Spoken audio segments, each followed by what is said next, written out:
siya, hindi ko na naiintindi pa siya. Namatay yung binata, 48 years old na namatay siya. Last year lang. May plan. Ilang taon na si nanay? 84. 84. Si mami niya, wala sakit yan. Ito na si mama ko pagka pinakita mo. Ayan, pero pagka hindi mo na Dito po kami ngayon sa bahay ni Emilita, di ba? Libanas. Libanas. Ito po si nanay yung isa sa binigyan namin ng tulong.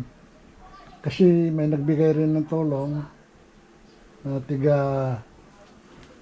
Bulacan. Bulacan, King Kabayo. Kahit dinadala ko rin sa mga tutulungan ko. Bro, salamat sa tulong ha. Ito, pinaabot ko sa kanila yung binigay mo. Salamat po. Maraming salamat po. Ito may Maraming salamat. mga grocery dito. Binigyan po tayo ng...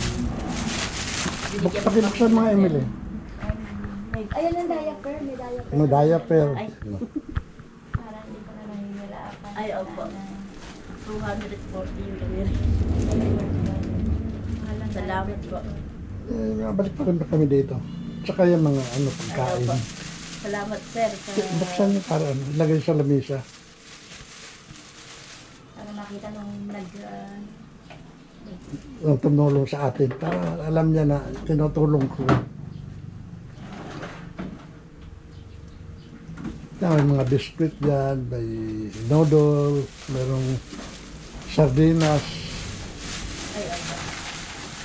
may kape. Ay, salamat po yung sardinas po pala. kasi siya hindi nasisira.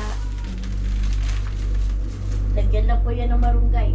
Oo, kami Sa kumakain din bawang. kami niya. So, kaya, ang palaya. Kahit ano pwede mo ilagay dyan. Opo. Kahit anong gulay, pwede mo ilagay. Pinakamadaling ulam yan, kaya yung iba nga, hilaw, kinakain.